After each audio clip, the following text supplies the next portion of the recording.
Hello and welcome to Quit Your Crappy Job, Finding Courage for Positive Change.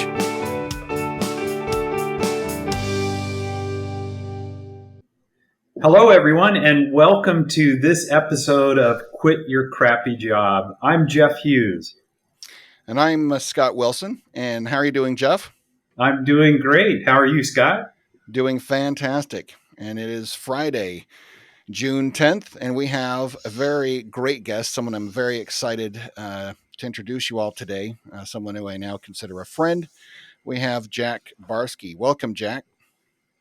Yeah, I'm looking forward to the conversation, and I love the title of your podcast because it's one of my favorite things to.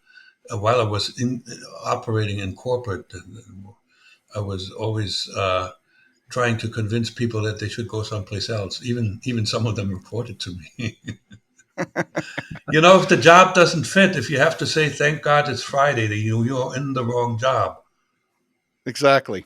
Yeah. And that's what's going to be interesting about this conversation, Jack, because not only do you have corporate leadership, I think at one point you were the CIO or CTO, right, CIO, of a yeah. corporation, but you had one of the more dramatic and high stakes career changes of anybody we've had here, that of being a KGB agent and then basically effectively defecting and becoming a private U.S. citizen and a big fan of this country, as you said. I need to clarify. I didn't defect.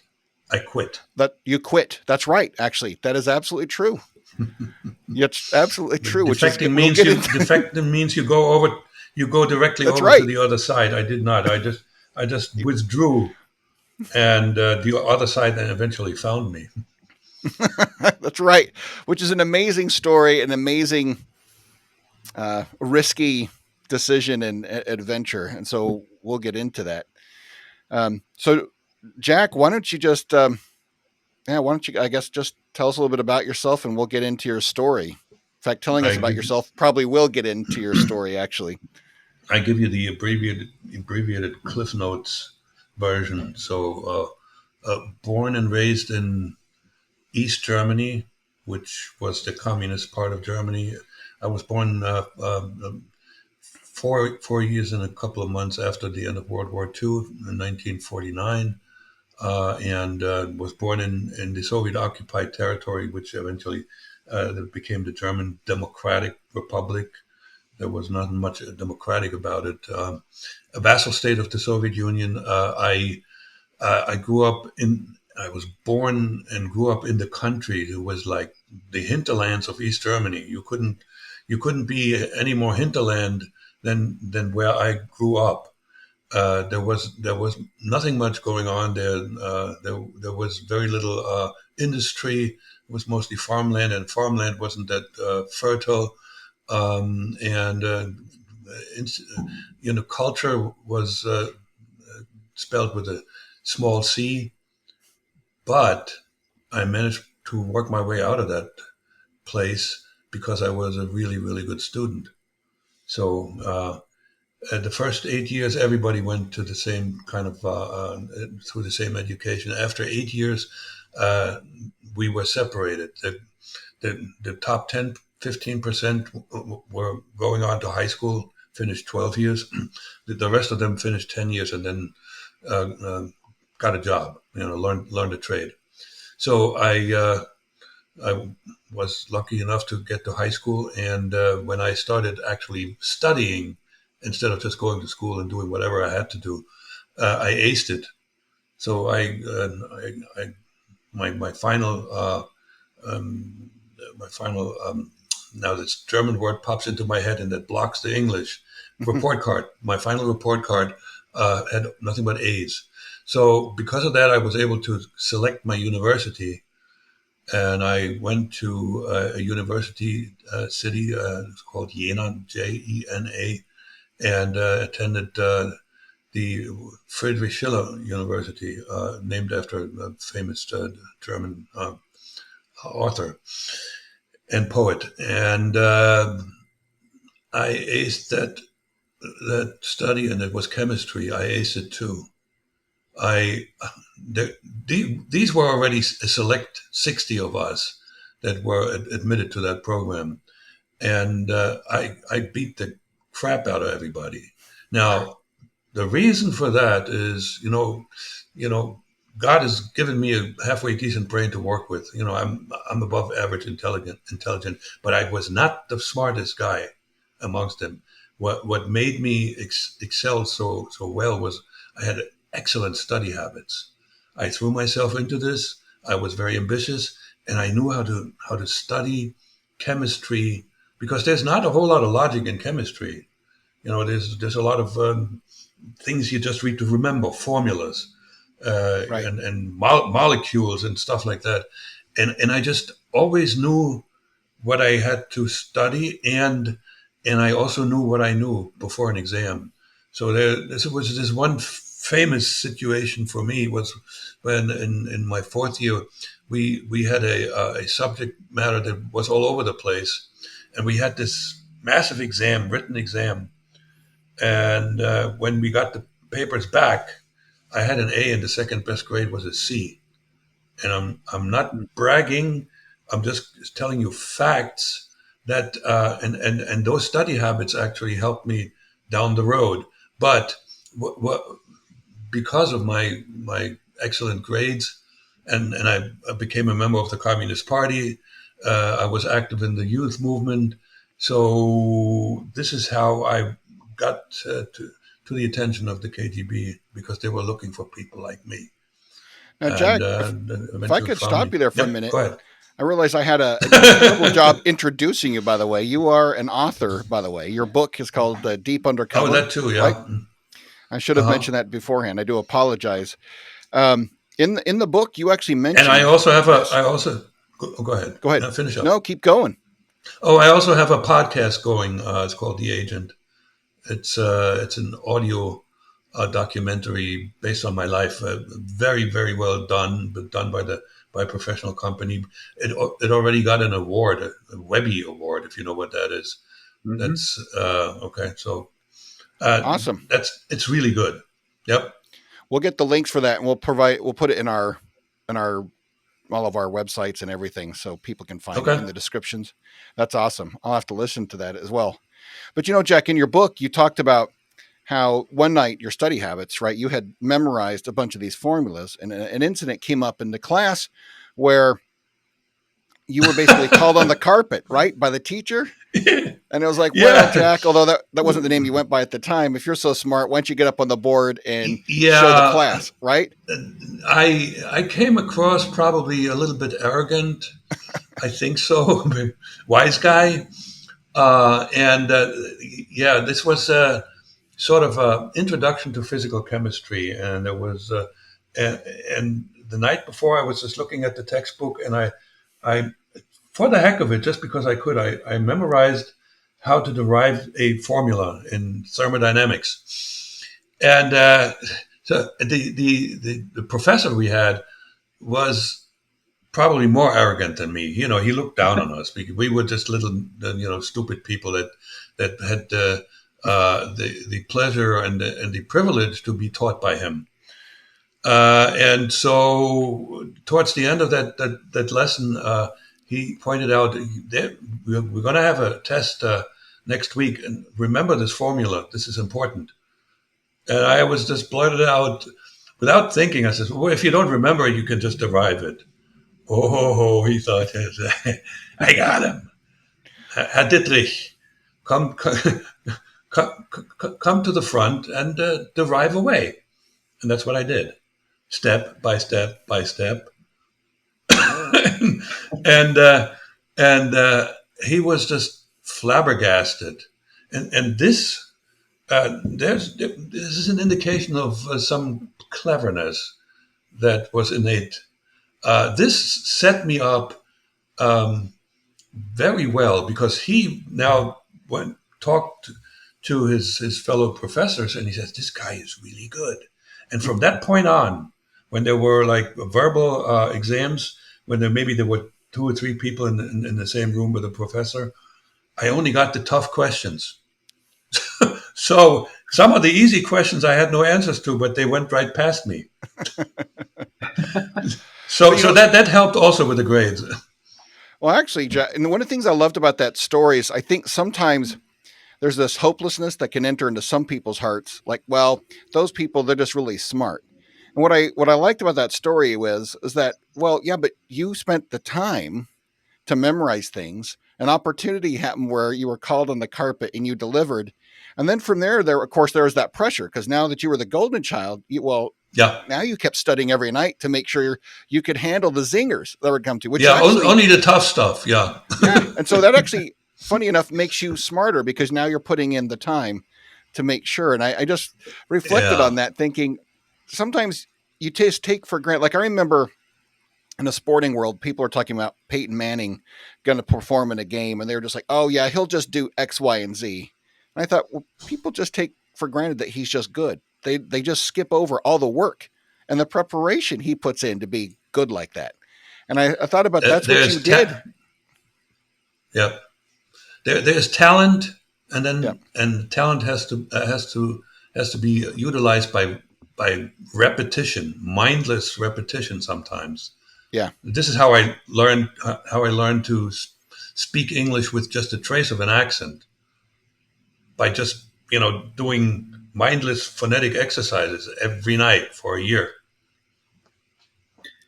So speaking of languages, did you spoke Russian as well, or learned to speak Russian, I or? learned Russian in school, but none of that stuck really. Mhm. I lived 2 years in Moscow, and I had no social life. I was by myself. I was a state secret, so I wasn't supposed to even mingle with the Russians. But I watched a lot of TV, and I by osmosis I learned a lot of Russian. So, uh, like for instance, the series The Americans, when the scene is amongst Russians, they speak Russian with one another, and there's subtitles. I understand a lot of it.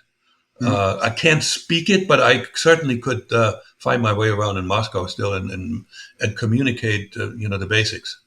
But there was no sense in me learning Russian. I had to learn English, right? That was more Yep. important. Yep. So, Jack, you excel in school. You get recognized as someone smart. You said that ultimately helped you down the road. I assume that's what ultimately led you to being approached by the KGB at some point.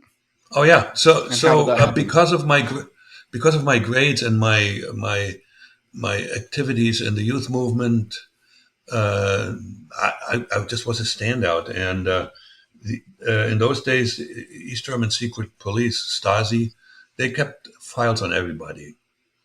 So, and if you want to go recruit, young individuals promising to maybe be really good in intelligence, you go through the records of university students, right? And if you saw mine, wow. You see the national. I got this national scholarship which was limited to 100 concurrent recipients at a time. So my God, 100 out of like a couple of 100,000. Right. Hmm. You got to talk to this guy, right? And we see if he has some of the other character traits we were looking for. At least we know he's smart, and we know he's a good communist. That's already a really good foundation. Wow. So, how did they approach you? Did someone come up and pull out a Yeah, badge and say, "Hey, I'm Johnny with the KGB. Would you like it to was join our organization, Or you will join. or you will join?" That's no, right. yeah, you become secret agent or else. That's right. No. It was a very awkward first encounter. The idea was the right one. I was approached in my dorm room on a Saturday. Now, let me give you and I put this all together afterwards. How this actually happened, how this fellow found me, and how he knew that I wouldn't, my roommate wouldn't be there. We had there were two of us in this one room, and in the neighboring room, there were four of them, and one of them was a Russian exchange student. And I guarantee you, and he sort of befriended me a little bit. He came over and talked to me. And well, he knew which room I was in, and he also knew that my roommate always left off for the weekend. So otherwise, the quote unquote recruiter wouldn't have found me, Right. because there were no nameplates. So I get the knock on the door. That was on a Saturday afternoon, and I knew very quickly that this was not a fellow student, because fellow students had a habit of just knocking and walking in. We wouldn't. That was just a habit. We just say, "I'm coming in," and I waited for like 10, 15 seconds, and nobody came in. So I said, "Come on in." And it's a little guy. A funny looking guy. He had that sort of a bird face with a Pinocchio nose, and he had a cast on his right, the lower part of his right arm. And he said, "Hello, are you so and so?" Yes, I said, "I am. What can I do for you?" Well, I'm from Carl Zeiss Jena. This was a and still is an optics factory that used to make, and even in those days, high quality, excellent optical instruments. And it was the number one company in town. And then he said, "I just want to chat with you a little bit about, what your plans are after you graduate." Now that was just the stupidest cover story that you could think of. The guy was like, if I'm his boss and I hear how he introduced himself, he gets fired, because in East Germany in those days, uh, there were two sets of students. The top 10% were allowed to stay at university and get their doctorate. So we had a choice, right? The top 10%, but we all chose to get the doctorate. That was right. And the rest of them were assigned. There was no recruitment going on. Nobody recruited. And so he didn't know. He didn't know how his own country operated. Hmm. And so when he said that, I just immediately thought Stasi. He spoke German without an accent, so I thought it was from the East German secret police, and that made things interesting, because I wasn't afraid of him. I had done nothing wrong. I did one thing one time with a friend of mine. We took some tear gas to a cafe and dropped it, and eventually all the people left. That would not have played well if the university bosses had found out about that, but nobody knew. So, but anyway, so I was not afraid. I knew this could be interesting. So we talked for a while, and eventually he changed his story, and he said, I got to confess to you, I'm not from Carl Zeiss. I'm from the government. Yeah, this is another one that's stupid. The government, what part of the government? So, and then he asked this question. It was passive aggressive. Could you imagine that one day you might work for the government? And I didn't have to think about this very long. I said yes, but not as a chemist. So we were communicating sort of between the lines. So he got an answer to the question he didn't really ask. Yeah, he was happy. That's exactly what he wanted to hear. So I now understand that he was a volunteer um, individual who worked with the KGB. They had him all over the place. They had him in their own country, and by that count, with that volunteerism, they probably tripled the number of people who actually worked with or for the KGB, which comes to about 1,500,000. Hmm. So just before saying goodbye, he said, "Well, I want to meet you and talk a little more." And he invited me for a meal at the number one restaurant in town, and that was good, because uh, I I made good money, but that restaurant, I only would go there once a week. It was expensive. Yeah. So I get there on the day that we had the appointment, and I see the guy sitting in the back in a corner, but there was another fellow at the same table, which made me nervous, because in those days we didn't have enough tables, we didn't have enough chairs in restaurants, so strangers it was very common for strangers to share a table.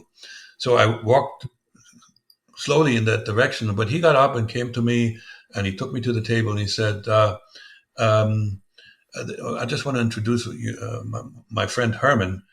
We are operating. We are cooperating. No, we are working." That's what he said. We are working with our Soviet friends.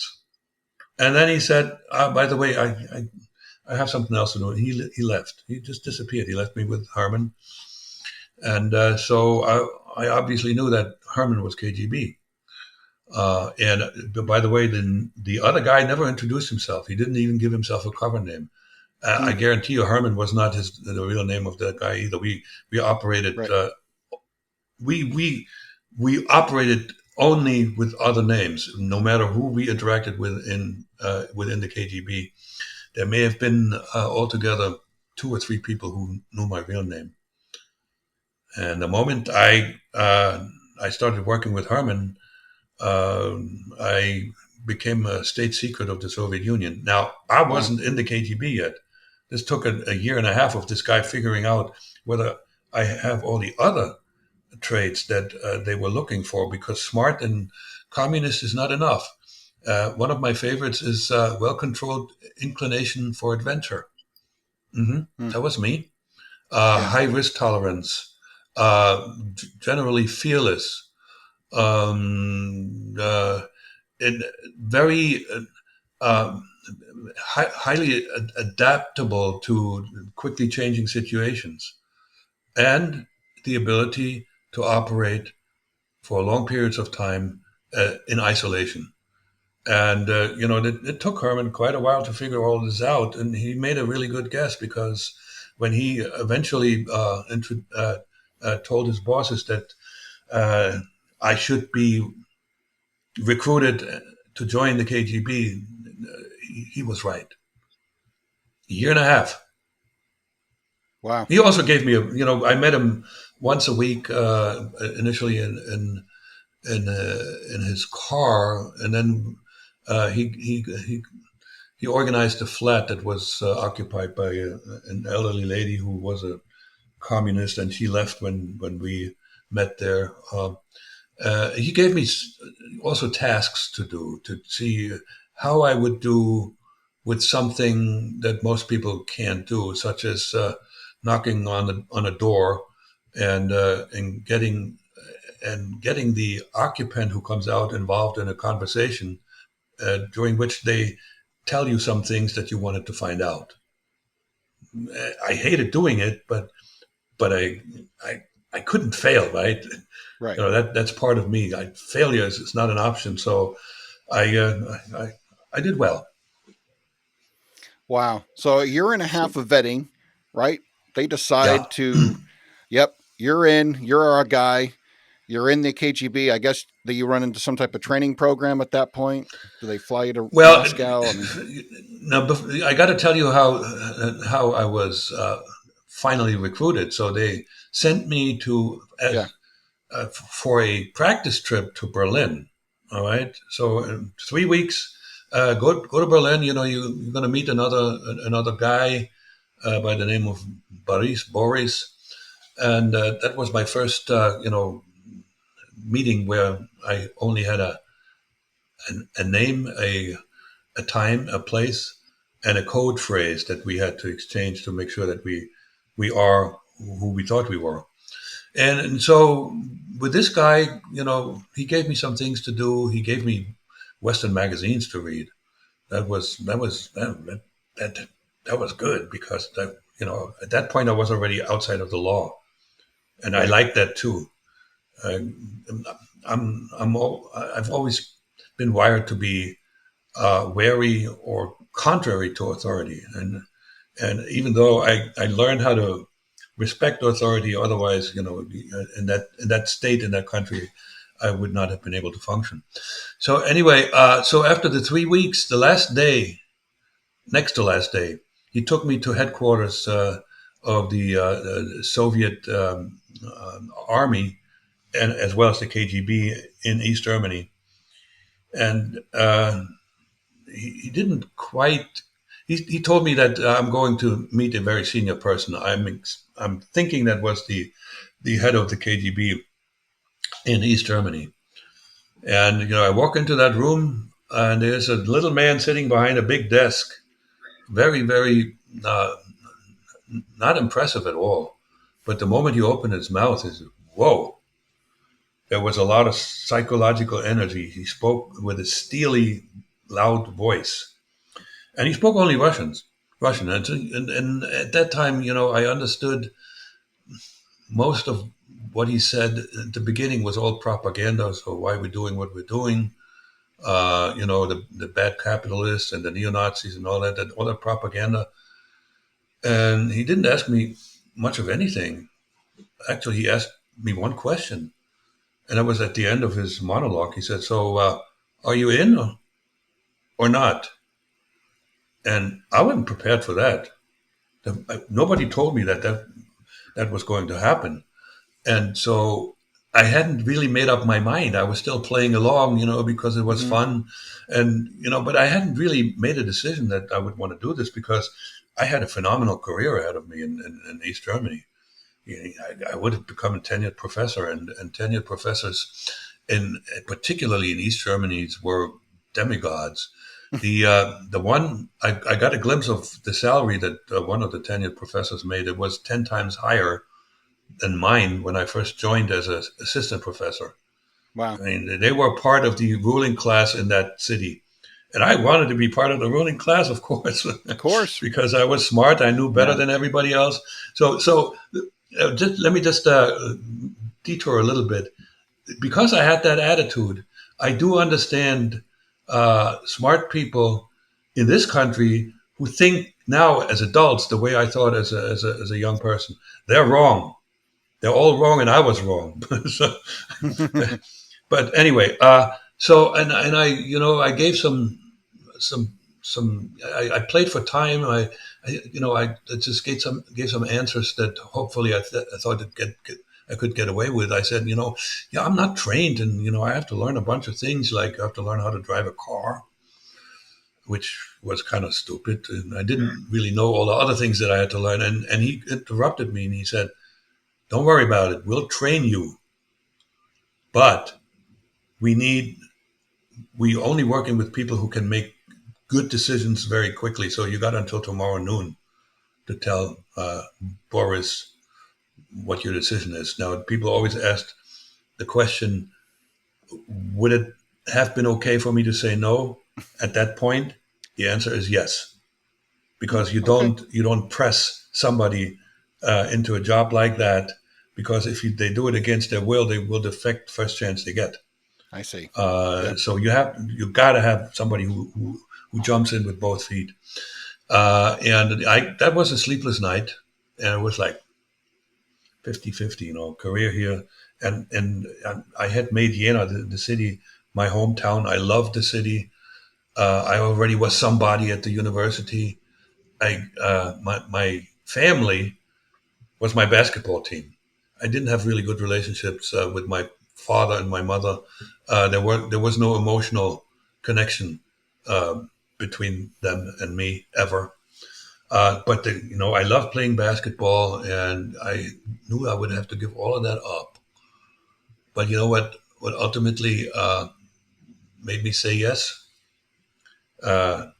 Adventure, the ability to travel, and flattery. I mean, this was the mighty KGB that wanted me. So that gets to your head. Yeah. And it was close, but I said no. Let's do it. So how was the pay then? The pay was exactly the same as I got as an assistant professor at the university. Wow. Okay. They pointed out that they didn't subtract taxes. There was no income tax in the Soviet Union, but it didn't make much of a difference because the net pay still was the same. So no, there wasn't money waved in front of me for sure. Yeah. So it's mostly the adventure and. Oh, going yeah, out, the absolutely. travel, everything you said. And That's the and big thing. Wasn't the money. and the one thing that could have made me decide otherwise, there's two things. A, if I had had a really close relationship with my mother, I wouldn't have thought of lying to my mother and just leaving her. And if I Right. had had a steady girlfriend at the time, or a fiance or somebody like that, Yeah. both of them did not come into play. Right. I'm sure they probably liked that you didn't have strong connections to Yep. family Yeah, or that. and Herman knew all of that. He knew this because we talked about a lot about, you know, my my life and my attitude towards women and parents and upbringing. I mean, he in a year and a half he got to know me very well, and I was very open. I shared with him a whole lot of things when that people generally don't like to share, particularly when they made a mistake. Mhm. And I got this reputation that I'm like just like brutally honest about everything with the KGB at least. So Wow. once you started, what did you tell people you were doing as far as work? Yeah, in those days it was easy to come up with a cover story because Uh-huh. I was moved to Berlin. I moved to Berlin, and I told everybody I'm now working for the the uh, Ministry of Foreign Relations, for what we call the uh, Secretary of State, because I was going to Uh-huh. be a diplomat. You know, that was almost not verifiable simply because nobody had phones. Private people didn't have phones, and to just come and look me up. Public transportation was not. I mean, I just went, and everybody believed the story. Period. Right. Mhm. And that story ultimately changed. But for the first 2 years while I was trained in Berlin, I was actually in training to become a diplomat. Okay. That's cool. So 2 years of It was training. credible. Yeah, and people believed Hmm. you.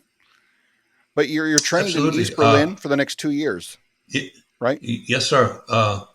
And I gotta tell you this really delicious start of my time in Berlin, because they weren't quite done testing me. I was still on probation. So in Jena, I lived in a dorm for the 4.5 years that I was a student, and then for the 1+ year where I was an assistant professor, I still lived in a dorm. There was, there were no apartments available, and so the dorm was like a bed, a chair, a table, and an armoire, and bathroom down the hallway. So, I'm traveling to Berlin, and now I'm going to start with the KGB, right? I was going to get a nice apartment, I guaranteed. Uh, and so when I met my handler, who was not a liaison anymore, that was the guy who was with me for the next 2 years. Um, we he sat me down in his vehicle. Um, Now I forget his name. This is Leonid. It was Leonid. And we talked a little bit, and then he said, "We I have a task for you already. The first task is to find yourself a place to live. To live." Wow. Hmm. I don't think I showed emotions in my face, but I was like down, severely disappointed, because I knew this was going to be tough, because there was a severe housing shortage. The young couples, when they got married, they sometimes had to wait for 7 years to get their own place, so they stayed with the parents.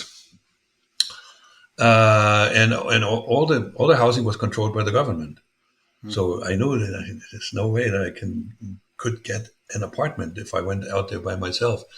But I, I I very quickly figured out that the only chance for me would be at the outskirts of Berlin, and so I took a train to. This is the city train that is sort of like the subway, but it goes above ground. And I took it to the last stop, and there was a little town that called Agna that wasn't Berlin anymore. And I walked around and in the streets and rang doorbells and knocked on doors and asked people if they had an idea whether there was somebody who could rent a room. And I finally found one. I found an outbuilding that was a stone structure, uh, one room with a bed and a chair, not even a table, and running cold water, toilet across the yard, and a coal burning stove. And that was going to be my home for 6 months. Wow. And I didn't complain. I never told Leonid. Uh, I may have told him what it's like, but just as a matter of fact, this is where I'm at. Like, but no, it's not a problem. I get up in the morning and I go to Berlin and I study in the library and walk around in the city. Wow. So that's a significant That downgrade. actually, oh, it was. But the point is that if I fail this, I'm out. Right. And at that point, my career is in the toilet, because I know a friend of mine who failed a test for the Stasi. There was yet another test when I had to go to West Berlin on the first time, enemy territory. And my friend, when I met him, he was a classmate of mine. I met him accidentally, and he told me that his experience was. He went to West Berlin. He came back. He had peed in his pants, and he told his bosses, "I can't do this." He was never allowed to work in his profession. Wow. He had an engineering degree, so this was a danger, and I had to do these two tests and pass them. I was not aware of that danger. That's how it goes. They were tough. They were looking for tough people, but they were really tough. Once I got to a point where I had proven myself, they were exceedingly nice to me. All of them. So that includes getting a better apartment at some point during your training? At some point, yeah, after 6 months, and I, at that point, I knew I had arrived. When Leonid, we met in his car all the time. I sit down in his car, and he hands me a key. He says, "This is your new place."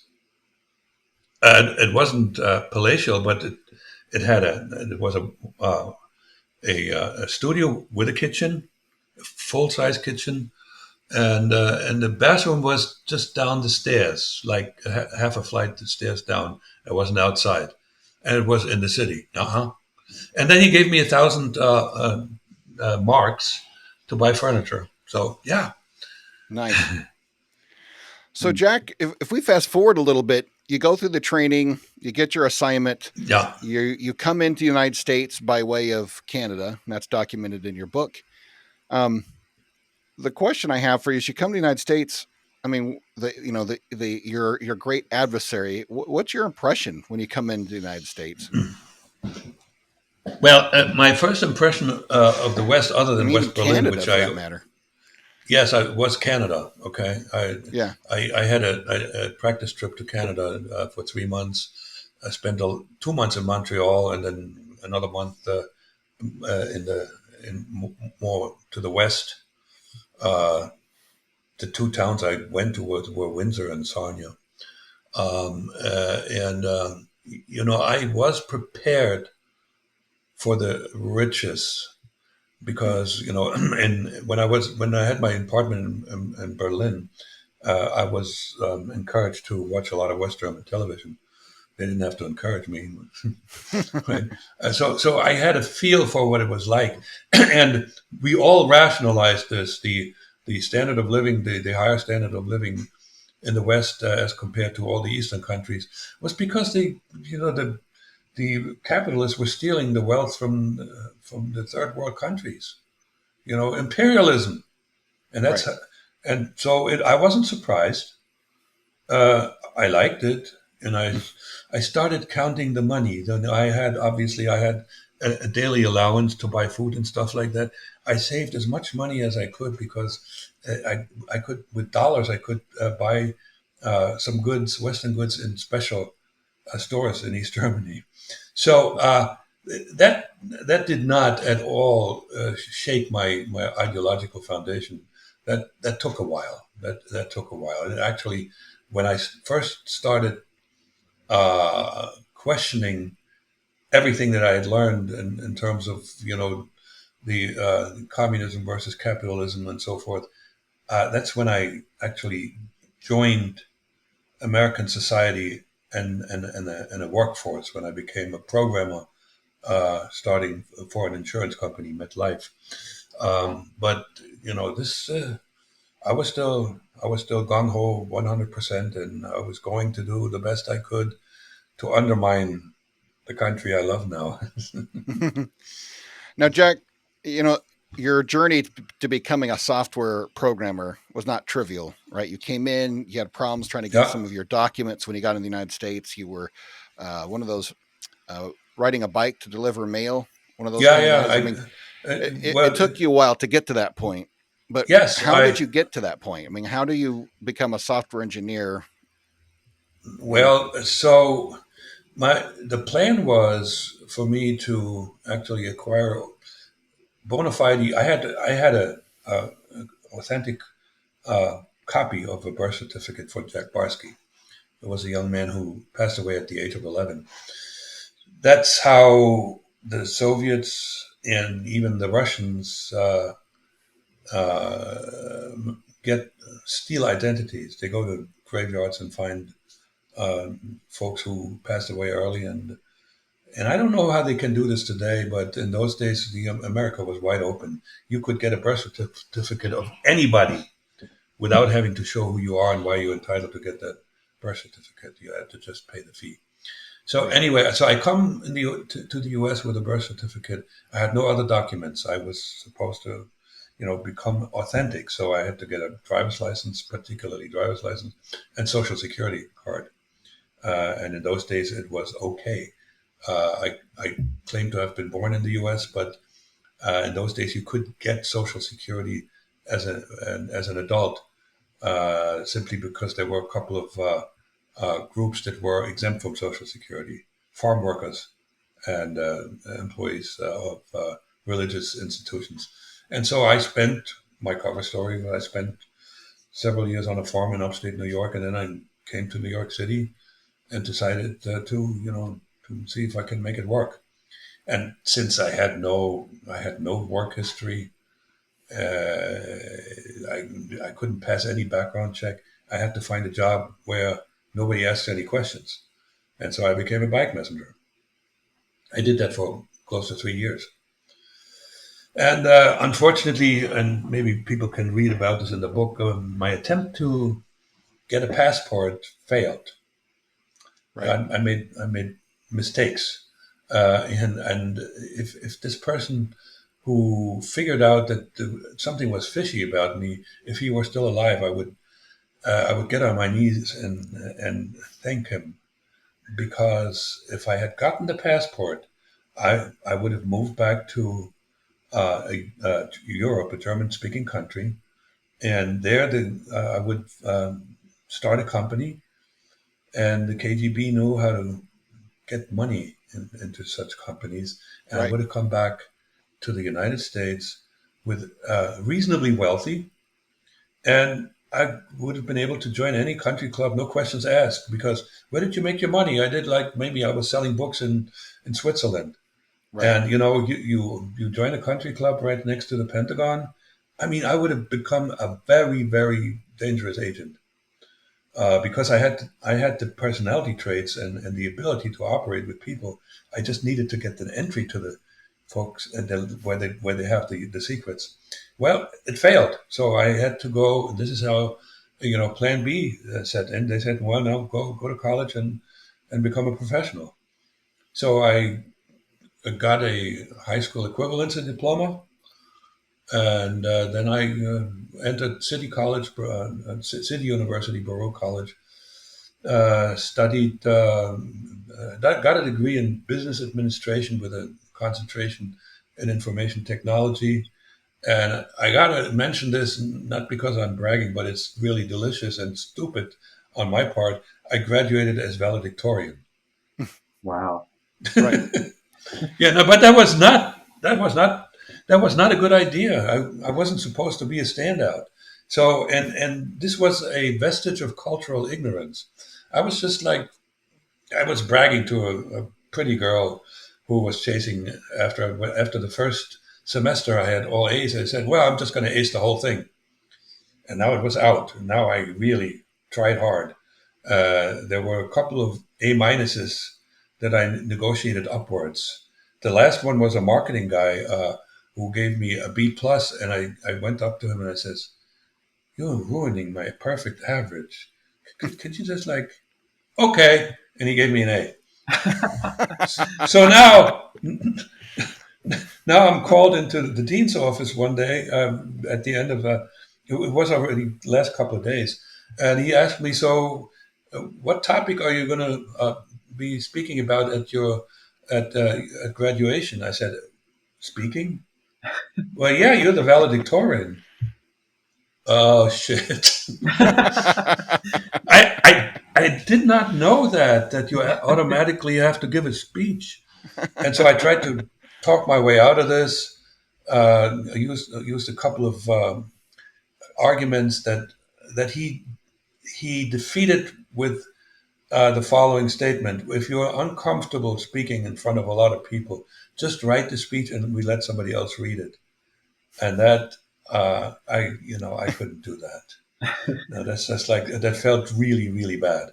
So I did it. And so graduation day, I stood up in front of about 4,500 folks in the Felt Forum in Madison Square Garden and gave the graduation speech. And I guarantee you that was the only one that an active Soviet agent gave a graduation speech in That's a business incredible. school in the United States. Wow. Yeah, yeah, and what's even more incredible, in a sense that I was clearly it was visible that I was older than most of the graduates, and some personnel knew that I went through this program in 3 years, it was a 4-year program, and I aced it. Nobody came to me and asked me, "How the hell did you do this? Where did you come from?"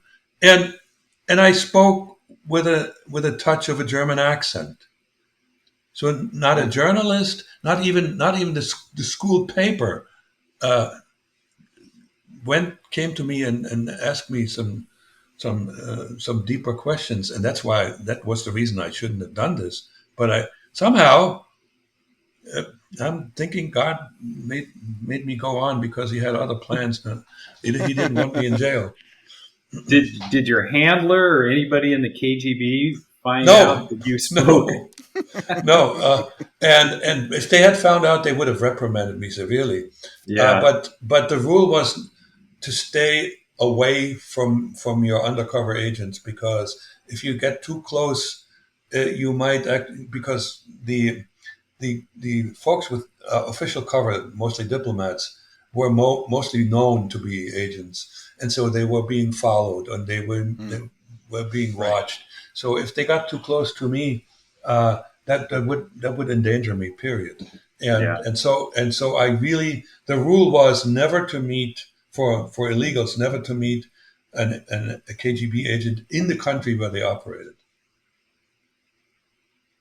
Yeah, That which makes totally a lot makes of sense. sense. Yep. And I expected them not to know this, and they didn't. They also didn't know that I got married and had a child. So Yeah, so let's talk about that. So you start working as a programmer, yeah, and yeah, you're in a relationship at this point. yeah. At that point, I felt like I was a legitimate member of U.S. society. I made decent money. I had a halfway decent apartment. It was a 1 bedroom in Queens, New York, and I was a young man, and I wasn't rationalizing this, but you also rationalize it for integrating in society. You have to be as normal as possible, and that includes having female companionship. Yeah. But I was really looking for sex. Yeah. Sorry, it's right. So I did something, whether that was purposely done or not, I forgot. But I did something that was really clever. I put an ad in the Village Voice, and I was looking for a non-white companion. And the beautiful woman that I met was as safe as they got. She was an immigrant from Guyana, and she couldn't possibly have figured out that I'm not real American. You I know, see.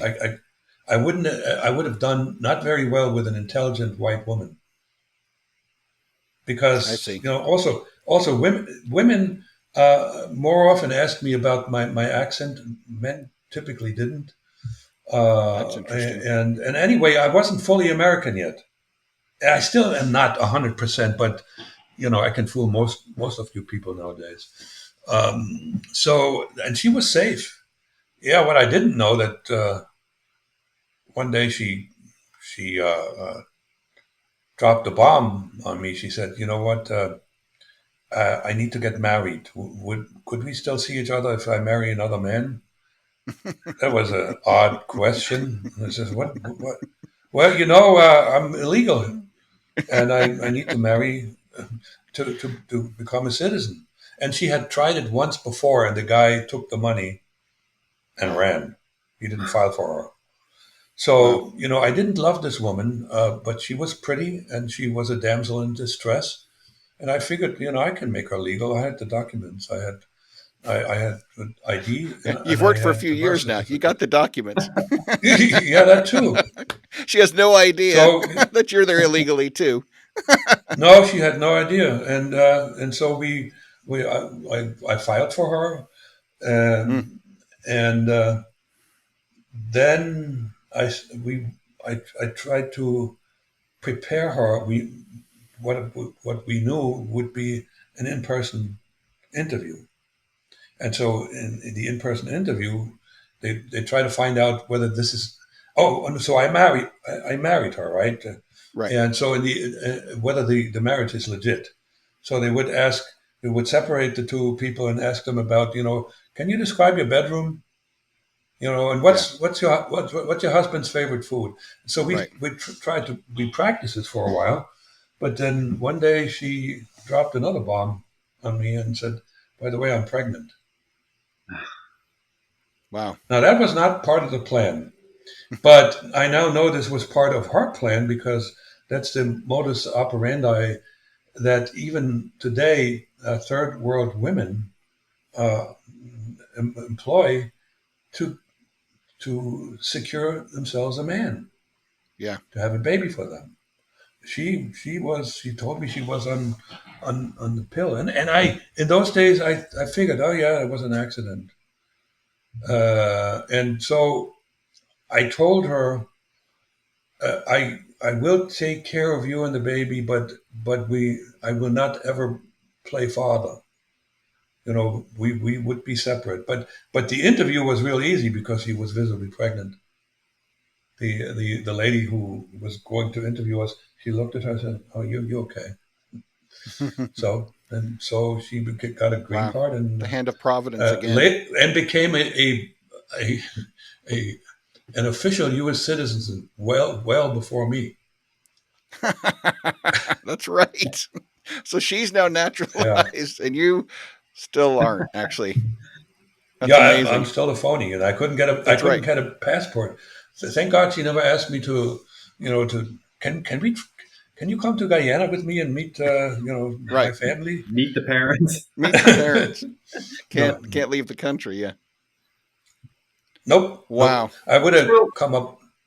I don't so I know. have, Anyway, yeah, I have a question. You're working as a programmer, and at the same time, I assume you're getting instructions from the KGB yeah, on things that you need to do. Yes. certain tasks that you need to perform. Right. What were some of those? Can you tell us a little bit about that? Sure. Their emphasis was really on spotting potential candidates for recruitment. There was a mantra: Hmm. contacts, contacts, contacts. Get to know people, profile them, send the profile to Moscow. Uh, while I was a bike messenger, it was fundamentally not possible because, as a You're not my intellect and my way of conversing with others did not fit the bike messenger right. profile. Yeah. So I had to stay like at a distance.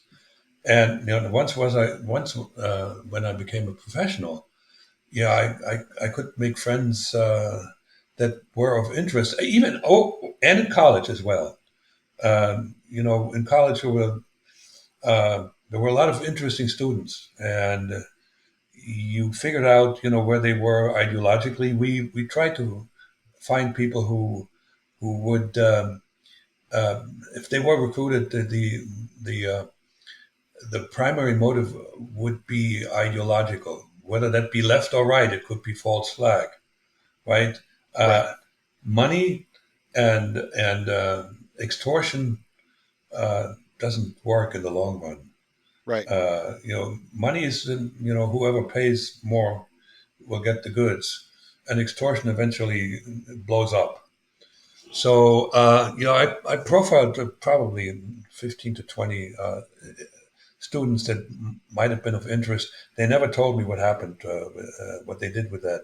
Hmm. The rule was, uh, if you ultimately you run an agent. Person one is the spotter, that was me. Person two is the recruiter, and person three is the handler. The three do not know one another, and none of them know what happened ultimately. The Right. handler knows what's going on with the guy at the time he's spying, but the other two don't know. So I also was required to write periodic reports about the reactions of Americans to big international events. Like I Hmm. remember the one when the Korean airliner was shot down by the Soviets, and I actually wrote a scathing review to Moscow. I I believe, even though didn't get to talk to diplomats, I didn't get to talk to decision makers, but I believe my reports were still of value because the diplomats, the KGB agents under diplomatic cover didn't really have close relationships with. They didn't live as Americans, so they most likely, when they issued report, they pulled stuff out of the Hmm. New York Times, the Washington Post, and so forth. And I I see. spoke with real people, so I also had some occasionally a couple of special tasks that were required travel outside of the 30-mile radius that the diplomats were required to stay within, and if they wanted to go outside of it, they had to ask for permission. Uh, One of them was to locate a defector in California, and I did. Hmm. That was also an interesting situation. Should I talk about it? Actually, no. That's in the book, but from the sake of time, Jack, Yeah, that's a whole other yeah. conversation. I think Oh, what it's another it's an another one amazing of those story. delicious, uh, Yeah. somewhat humorous situations, right? Yes. And I was also given in 1982. Yuri Andropov issued an edict. It was an official operation. I forget the name. The name will come to me again. But the edict was that every agent, KGB agent, who's somewhere in the West, it was assigned an object, be that government building, or a military object, or a harbor, an object to periodically look at. It was called Operation Ryan. periodically, look at and see if there were any signs that indicated preparation for war, Mm. because the Soviet Union, the KGB, the entire Eastern Bloc was deadly afraid of Ronald Reagan. It was a misunderstanding of American culture. It was a misunderstanding of Reagan as a Christian. They just didn't have a clue when he was talking about the end times that it is forbidden to Christians to try to help out. Okay, so Yeah. end of story, right? But they were really afraid that this would happen. So my object was a um, naval weapons station Earl in New Jersey at the New Jersey shore. Mm. I never saw anything suspicious, but so that was pretty much it. And at the end of my 10 years, I was back in Moscow every 2 years for some rest and relaxation and debriefing. They actually introduced me to somebody who was not in the first directorate, I believe, or maybe he was, but not in the directorate that was responsible for was what was my task, political espionage. And this fellow asked me, he pretty much begged me to see what kind of technology I can get my hands on that is on the no trade list. Okay, there were a whole bunch of technologies that you couldn't buy if you were in the Soviet Union. Right. And I managed to steal some source code for a very popular piece of software. In hindsight, I believe that the Soviet Union couldn't use that because that software was sort of like an SAP uh, that that helps you run a company, an organization, but that requires a Yeah. particular organization to even work. And the kind of organizations that you had in a communism didn't work like in the U.S. So anyway, Right. um, so that's the answer to that question. That was pretty much it. And here's the thing: once I was able to interact with Americans and find and talk and get sort of slowly make a rise in society, I also had to work, and I had a full time job, and I Right. didn't have that much time. And in IT, particularly while I was a programmer, we had night calls, and we had Right. weekend work. So it got to a point where, and I really loved that work, and it got to a point where it was like I resented that I also had to spy because I really liked my job. It was the first time Yeah. in many years that I could use my imagination and create something. That was so wonderful, and so there was a lot of conflict with regard to how much time I could spend, and the communication, particularly between the center and me, was very time consuming. I got once a week. I got a a shortwave transmission with a radiogram that I then had to decipher. It was double encryption, and I had most of my time here in the U.S. I had manual algorithms that I had to develop to use for decryption, and Mm. for me to communicate with Moscow, it was secret writing, and there was also a require just to prepare the 2 pages I was allowed per letter. Uh, with the secret writing, that took at least 2 hours. And Wow. then because I also had to decrypt some of the information, and then I was required to go on a surveillance detection route before I put the letter in a mailbox to make sure that nobody saw me put a letter in the mailbox. So that took pretty much the better part of a Saturday.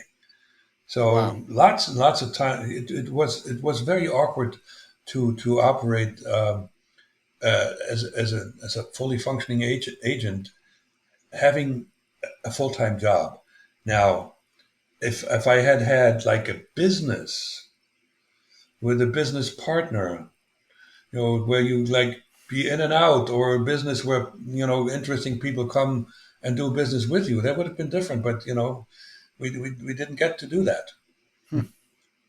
So, Jack, how do you get to the point where you quit that job? Ah, Not the MetLife, right? You've moved up the ranks. In the book, you describe how yeah, you start yeah, moving up management, but you yeah, quit the yeah, KGB, and yeah. why?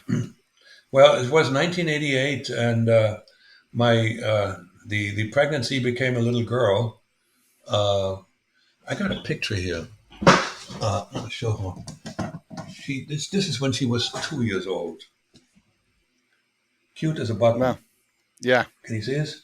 yes, Yeah.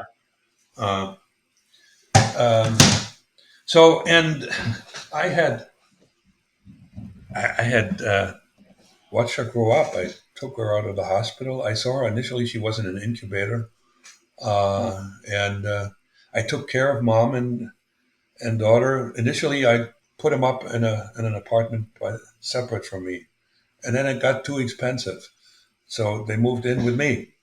So now I was in the presence of this girl every day. And I was not prepared of what happened to me at that point because it was a frontal, massive attack of unconditional love. This is what I'm saying nowadays. I said this is when I maybe I entered the human race for the first time, hmm, because up until then, I had been in love with two females in East Germany, but it wasn't unconditional. I always wanted something, right? And this is it's the emotional, it's the amore, right? Which is yeah, different from unconditional love because you get nothing back. You don't want anything back. You right. just want to love him, and now I was trying to figure out. I knew eventually I would have to go back to Germany, and I was trying to figure out how can I support this kid from a distance, and I didn't come up with a good solution. I was afraid to tell the KGB. And I don't know. They may have actually agreed to help out, but I doubt because I had lied to them. Right, I had not disclosed something. At that point, I would have been dead meat. So I don't. I just didn't know. I was constantly thinking about it, and then one day the unthinkable happened. We had a signal of systems. I could set signals at a certain spot that one of the agents would pass by every morning on his way to work. They were graphics signals, chalk mark, horizontal, uh, vertical, a plus sign, a circle, stuff like that. And they had very simple meanings. I received your radio transmission. Uh, I emptied the container that you put there in a dead drop operation, things like that. And one of them was a danger signal. And the danger signal, Hmm, if I said it, that means I know that I'm in danger. I'm running. And if I see it and they said it, that means they have reason to believe that I'm in severe danger. And this was a red dot. And so one morning in December uh, of 1988, on my way to work, just there were the signal spot was the support beam of the elevated part of the A train that went to Manhattan, and I see the red dot. And allow me to say a bad word here because I need to explain what I was thinking. Immediately, I said, "Oh shit, this is it. Now what?" Uh, right. I was supposed, upon reading this thing, I was supposed to immediately go to a park in northern Manhattan. No, in the Bronx, where I had um, um, hidden some reserve documents that I could use to uh, make a beeline to Canada, get to Ottawa, and contact the Soviet embassy, and they would get me out of Canada. And that was the end of Jack Barsky, the spy, at least this particular assignment. But I didn't do it, because I knew I could play for time because I could have been sick, right? or I could have just missed. I could have gone to work. Whatever. There were all kinds of ways how this signal system could have been broken. I went to work and I stared at this computer screen all day and didn't do a thing. I couldn't think. I just like Wow. was thinking what to do, what to do. I let it go and waited until Thursday when the shortwave transmission was scheduled on a regular basis. On Thursday, the explanation had a few sentences. He said, this is an emergency. We have reason to believe that the FBI is on your case and arrest may be imminent. Uh, Execute the prearranged, emergency procedure. Now, what I did at that point, I I I went onto a surveillance detection route, and I knew, and I was told so when I did this training, and I was trained by the best. They also complimented me on how well I did. Every practice run that I had in Moscow against a team of up to 10 people, uh, I always found out that I was being followed. And there were some runs where I wasn't being followed. So I batted 1,000, and I Mm. was complimented on my ability uh, to just figure out whether I'm being followed. So I did that in New York as well, and I didn't see any indication. I also had a couple of spots in the apartment where I would pretty much know whether somebody went through my stuff. There was one of them, and it's not the proverbial hair over the door. It was one of them. There was a chest of drawers that had at the top. It had an overhang, and so when you closed the top drawer, you could leave it a little bit open, 8 millimeters. I left it open, so unless you went underneath, you wouldn't know that it wasn't completely closed. So, and I checked every day. Every day, the first thing I got home, I checked the drawer. Nothing. So I thought that they might be wrong, but I still had to take it seriously. Right. And but I figured I could play for more time, and I did because there was a situation one time when I was in the hospital, not in the hospital, I was injured, and I couldn't communicate for 3 weeks.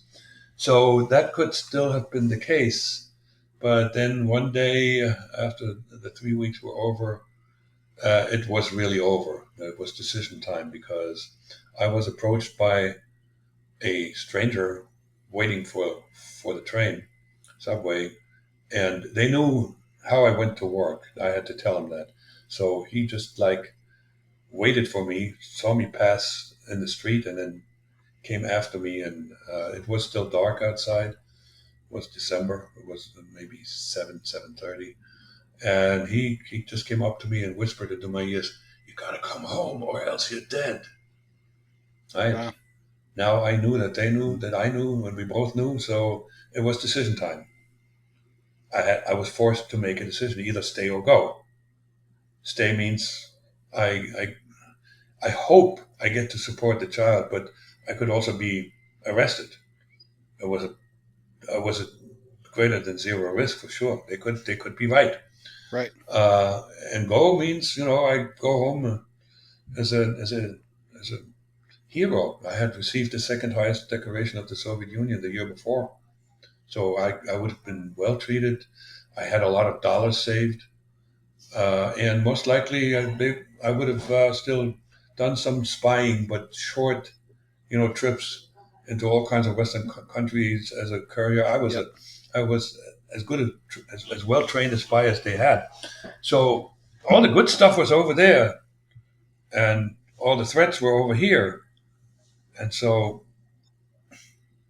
it, at, while I was thinking this through, I came up with no solution, 50-50.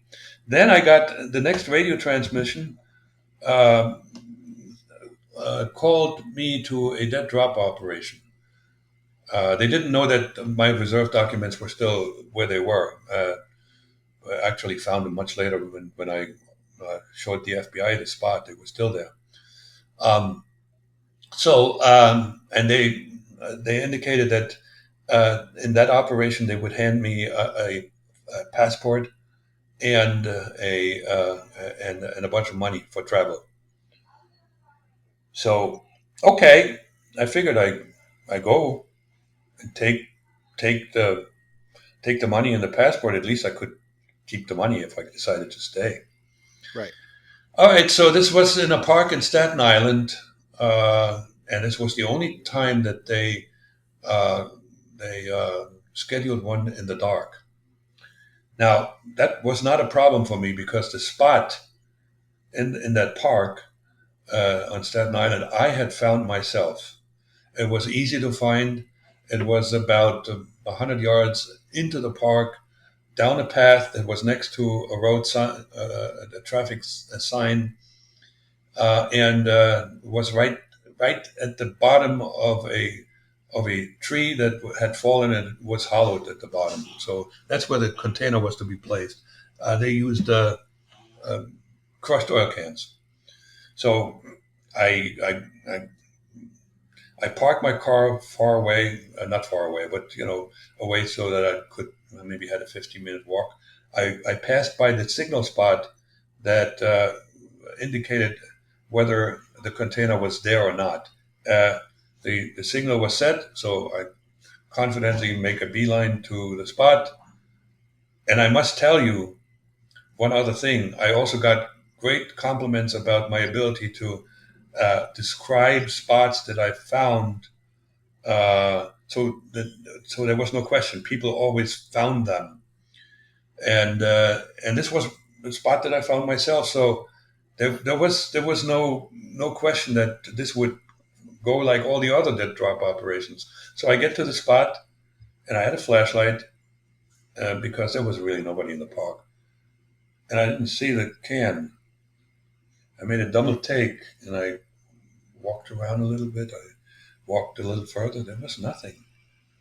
There was no Wow. container. And I was dazed at that point.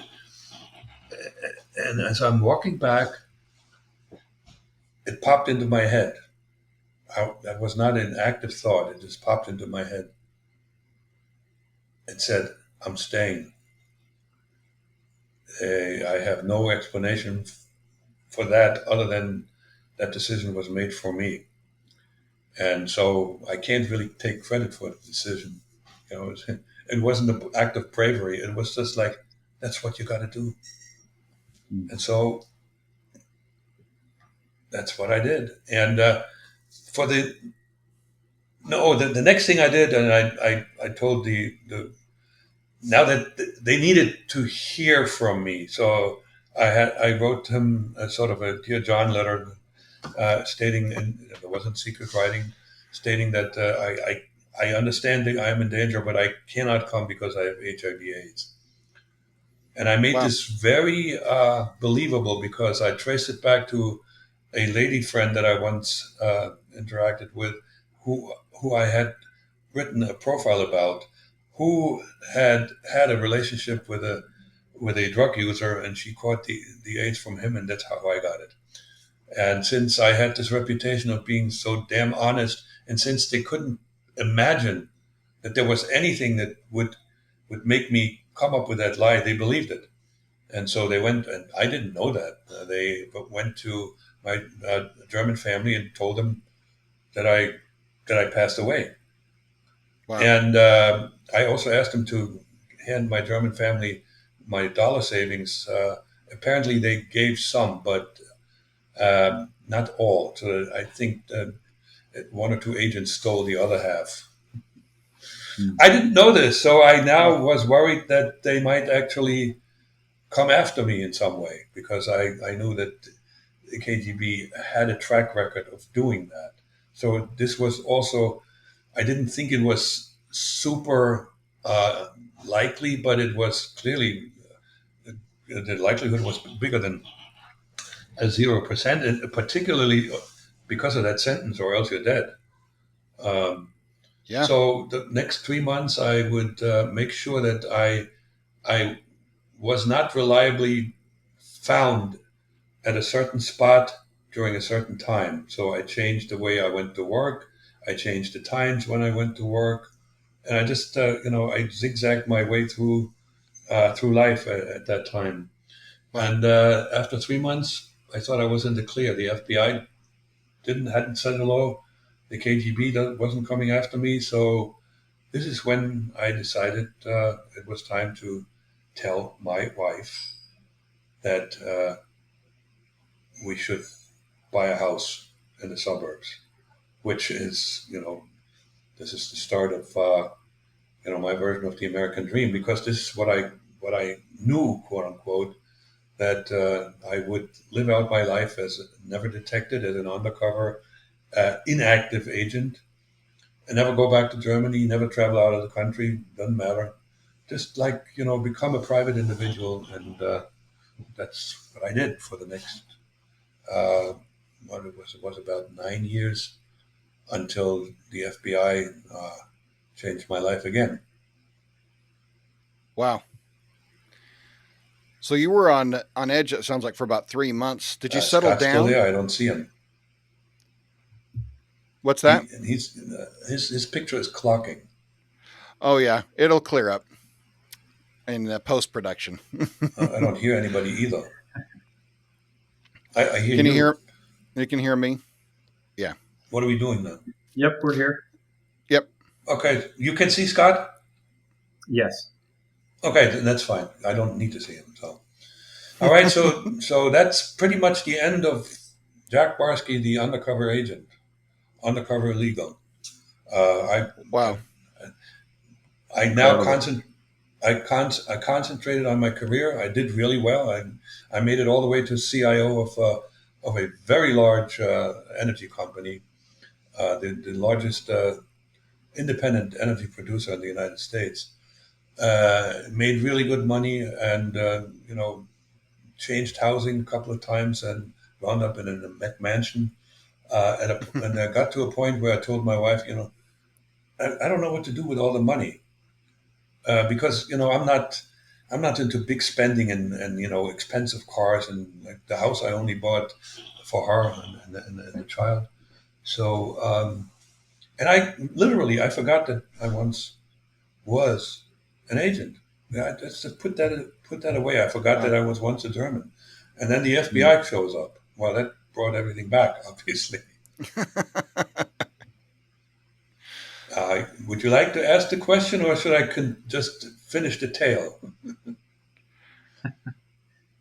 I think it would be good to What do you finish the say? tale, if that's all right with you, Jeff. Sure.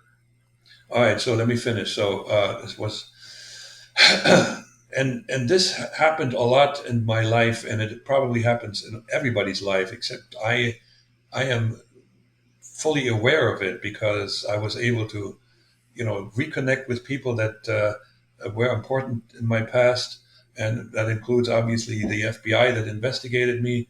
There was always something going on in the background. I had no clue that it was going on, that had wound up having a huge impact on my life. Unbeknownst to me, there was a fellow in the KGB archives by the name of Vasily Mitrokin, who uh, who was in charge at one point uh, of the relocation of the archive from the Red Square, Lubyanka, to Yasinovo, which is in the Moscow suburbs. And he had developed a deep hatred for the Soviet state. I believe the primary reason was that he had a son who was very ill, and there was no way that he could get treatment in the Soviet Union, but there was possible treatment in Great Britain, and he was not allowed to travel there. Hmm. So he thought, what am I going to do? I just want to damage the system. So he started copying files piece by piece, and put it on small pieces of paper, handwritten, and smuggled them out over many years. I don't know exactly how many, but it was years, in his underwear and in his socks. And Wow. when he got to his house, he typed up the information and buried all of this in his dacha. And one day in 1992, there was already, Soviet Union was gone. he showed up at the British embassy in one of the Baltic states and asked for British intelligence, MI6, and told them what he had, and they were overjoyed and managed to get this stuff out of the country. This would have still killed the man, because there was information in there that was on still active agents who now reported back to Russia. It was the Right. greatest find in the history of espionage ever. Supposedly, he had 6 suitcases full. No, not six. Five suitcases full of stuff, and Wow. and amongst that stuff were like maybe 3 sentences about Jack Barsky, who is an illegal operating in the United States in the Northeast. And that was enough information for the FBI to find me, because Barsky is not a name that is very common. Right. If I was Will Smith, good luck. So they Right. found me rather quickly. So what they knew about me was I was an ex-KGB agent. B, I was really well trained because I'd been there undetected for, at that point, uh, 19 years. Uh, no, it was when they started. It was 16 years. They took 3 years to investigate me, and, and so what they didn't know was I still active. What they did know, if they got too close to me, I would most likely get wind of it because I was so well trained, right? Right. So they were very cautious, and they looked at me from a distance, and they never got close to me. Only the one time they got close to my house was when uh, our family traveled to Canada, which I could without a passport, uh, and that's where they planted a listening device in my kitchen. Um, the the lead agent in my case had, had done a lot of visual observation from a distance, from a nearby hill with binoculars. He uh, he pretended to be a bird watcher, and he just based on body language, he figured out that I had a really good relationship with my children, but it was tense between my wife and me, and that tension actually caused me to give the FBI, unbeknownst to me, a confession. Hmm. So this listening device was in my house. I had completely stopped doing any measures to detect whether I'm being investigated. That Right. was didn't enter my You quit. You've moved on. not a thought. Okay, Yeah. so they could have, and they actually went through my house top to bottom, and I had no clue that they did, and I wasn't looking for listening devices or anything like that. So one day we were in the kitchen, and my wife complained against bitterly about whatever it was, and I just was so sick and tired, and I was trying to convince her that I'm really really on her side. So I call it the nuclear option, and I told her, listen, let me tell you something. I was once an undercover agent for the Soviet Union, and I was supposed to go back home, and there was a danger that the FBI would arrest me if I don't go, or the KGB would come after me and even kill me. And I took all of those risks to stay with you and Chelsea. Well, that backfired in two ways. A, as I was saying this, somebody at the FBI office overheard it. So they had now my confession, and also the fact that I was not active anymore, right? And it backfired also because my lovely wife, who was already suspicious of me, now knew that I couldn't be trusted at all. I Mm. was an ex-agent. So that's when the FBI finally decided to say hello, and they did that on a Friday evening at the toll crossing over the Delaware River when I was on my way home from work. They had rented, really, uh, rented a state trooper who waited for me at the toll booth where you put in a quarter or whatever it was. And he waved me over, said, "Could you please park your car over there?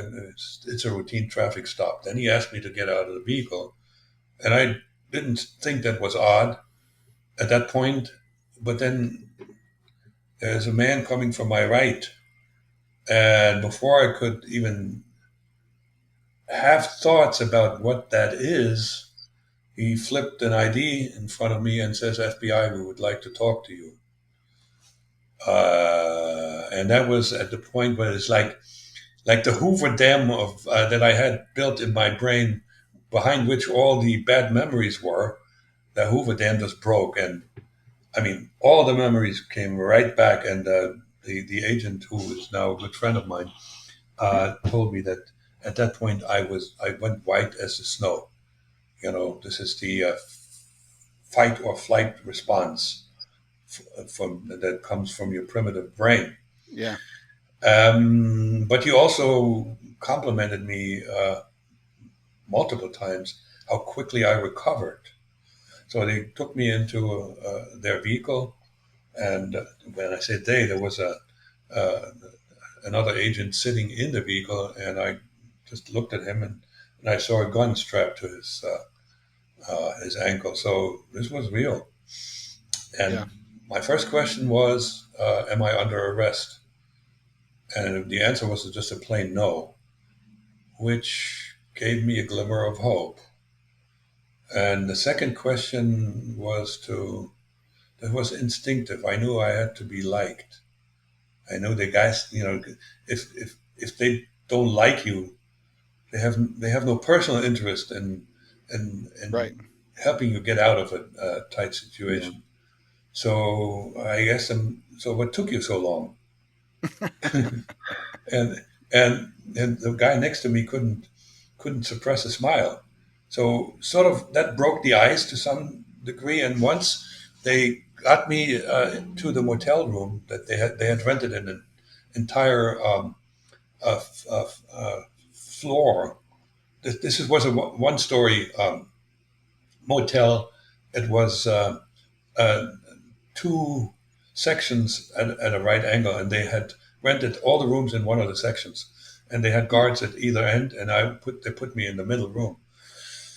Before they even could ask the first question, I told them this: I am fully aware that the only way that me and my family could get through this situation with minimal damage is if I fully cooperate. And I believe me, I have no reason to cooperate. I have long since lost uh, my allegiance to communism, and all what drives me these days is my love for my family. And so then we had a 2 hour conversation, and then they let me go home. Not until after the head of uh, the armed guards that they had out there tell me that if you think of making a run for it, that's not going to work. We have every intersection covered. I had no idea. Where was I going to go? Right? Right. You think the Soviet Union, the Russians would have wanted me back, and Germany knew I was dead. Right. So Right. I had no way to go. So we spent altogether. I met the lead agent with regularity for about close to 3 months, once a week, and he interviewed me from A to Z, every little detail of my life. He wanted to know about, and obviously also the ways and means, how the KGB operated. That was important to them and very valuable. But the one thing, even though they probably knew that I was the real deal. I was not. I was spilling the beans 100% as I knew it, and I would cooperate no matter what. I still had to pass a lie detector test, and the FBI swears by the polygraph, and I actually failed the first one. Mm. A long time later, it occurred to me, and it has been confirmed, that I failed one question, and it was a control question. It was a double negative, and I had to fail it because the double negative made me think for a second, and that moment of hesitation registered by the machines, and the guy that conducted the polygraph, I was told was one of the best, and he told me that he practices a lot with with subjects that he gives them like a card with hearts on it, and then asks them to say the truth or lie. So, and he says he has never failed to detect the lie, but he also checked on his own. Uh, if I get through this question, then I'm so well trained I can't be trusted. Hmm. The Russians never even thought about training me to pass a polygraph. That was never Polygraph. even never even once discussed. So, and that's the story. And after that comes a whole bunch of other things that I was. It took quite some time. Let me see, 9 years, 2007. It took 10 years for me to become a citizen. Hmm. They had a hard time figuring out how to do this because I was a special case. I was allowed to keep the name, and I was allowed to, keep on living the way I was living. So as to not, it would have been extremely disruptive to my family because I was fully enmeshed in American society, and it could have also given if I change the name, I have to leave the company because what do I tell them? And Right. they would have probably have to put me in witness protection program, which by not doing it, it saved the government a couple of $1 million too. So it took a long time, and then I went back to Germany for the first time. Played Rip Van Winkle, reconnected with a whole bunch of folks that I went to school with or to college. Uh, Reconnected with my first girlfriend. We were both already in our 60s. Hmm. Then being discovered by a German news magazine that then dropped a hint to 60 Minutes. So when I came back to the United States, I get a call from 60 Minutes. It's kind of hard to say no to 60 Minutes. Right. Yep. And so that's when I became a public persona. And when that program aired, the next Monday, there were at least 3 companies where the IT department didn't do any work. Did you see this guy? And then I got fired from my last job. So, and that's when my life got really interesting because I now started public speaking, wrote my book, got to travel around, meet a lot of people, meet guys like Scott, like interesting people because I'm my story is a key that opens doors for me to meet interesting people of all kinds and shapes and sizes, For sure. and that is the juice of life for me these days. And it's fun being me now, and it was sort of got boring in corporate America because you get to interact mostly with the same people, and not too many of them were interesting. They were like sort of like me, IT guys, right? uh, Right. Because and IT guys aren't and that interesting. most IT guys Yeah. are pretty narrow in terms of what they really like. Yeah. And I was like that too for quite a while, but I also liked I had a better cultural and knowledge base coming into the United States already. So, and I was able to, and then I was able to discover that I had talents that I didn't know I had. I'm a good writer. I'm a good storyteller, and I managed to actually get to a point where I'm pretty good at public appearances, even though I'm not very talented. But you know, the story carries a lot of it, and I got better too. Practice makes better, not perfect. So that's the end of my monologue, if you don't mind. No, Jack, that is fantastic. I love the And story. I'm past 4 o'clock, and you're still there. And I'm still here. Yeah. Exactly. Riveted in our seat. So, Jack, one last question. Any other We could, questions? yeah, Any one question we questions? could end on this Are you would be, are we gonna finish this? And I know I have to stay on until yeah, this thing is uploaded. Oh, yeah. it's already 99%. Can you hear me, It's pretty Jack? good. Or am I the one you're having a hard time hearing?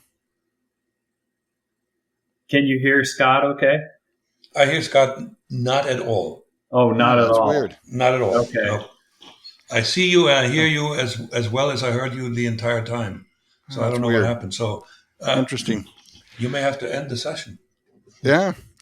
Well, Jeff, maybe you can ask Jack then for me. The question I have It's is really weird why that looking it back, could easily be at my end. Yeah. maybe You just know, any advice, people who it are has to be because you can looking to see make it. career changes or And Yeah. there's struggling nothing I nowadays. can What? see here that I would have to get out and maybe get back in. Well, no, that's okay. Jack, I'd like to ask you one last question. Yes, And sir. that is, do you have any career advice for people that are stuck in a crappy job? What advice would you offer our listeners? Yes, don't be afraid to look for greener pastures. Now, just don't run. Okay, just Mhm. running. It has to be a push and a pull. When you are unhappy in your job, you are in the wrong place. It may even be as radical that you might be in the wrong profession, in the wrong business. Now, that kind of a change is tougher. But Yeah. if you have a lousy boss or a lousy boss's boss, and they make your life miserable, you got to go. I my son, who is in IT, did something very brave. He was instructed. He worked for a mid-sized bank in infrastructure. He was instructed by a senior executive to give a new hire access to the entire network, and he said, "I can't do that." Yes, you can. I'm telling you, I can't do that. It's against the law. I don't care. So he had to leave the company, Hmm. Mm. and he was rewarded for it by his next job. Is he has a much nicer boss, and he got $20,000 more to begin with. So Good for him. opportunities are everywhere. And I just read an article in Psychology Today, and it's about serendipity. Serendipity is what makes life interesting. The Yeah. stuff, the people that you don't know yet that you could get to know. You need to network. Networking is not because the next guy that I'm talking to is somebody who gets me a job. No, no, no. You just network because you need to be with other people. That's where the action Yeah. is, and you need to Right. get out of the house. And Yep. and don't be afraid of the unknown. A lot of people are afraid of change. I coached some people out of my organization because they didn't fit and they were too good in a certain area that they couldn't pursue. I said, "You got to go." And they when they arrived, they thanked me. It's Yeah. and have the courage because you don't want to get to the remaining years of your life and say out loud, "I could have been a contender." Right. You want to be, you want to look back and say, "Hey, I did good." Yeah. Yeah. That's pretty. That's Perfect. pretty inspirational, isn't it? It is. That's That's really good advice. Yeah. Fantastic advice. Yeah. Jack, Thank you. I want to thank you for your time today. This story has been incredible. We appreciate you telling it and joining us this afternoon on this podcast. Scott, anything from you? Nope. No, You I need think it to was great. translate if he Thank says you, Jack. something. All right. With that, we want to conclude this podcast. For our listeners, head on over to quityourcrappyjob.com where we list off all of our podcasts, and you can click on and watch some of the other podcasts that we have. It's been our pleasure to have Jack Barsky on the call today. We appreciate your story and your advice. It's been absolutely fascinating. And with that, thanks for attending. Wish you all the best. Thank you for joining us today. Listen to us wherever you listen to your podcasts. Follow us on Twitter at QuitCrappyJob. Find us on YouTube at QuitYourCrappyJob. Contact us at quityourcrappyjob@gmail.com. Music is provided by Kelton Levitt. He can be reached at kelton.levitt@gmail.com.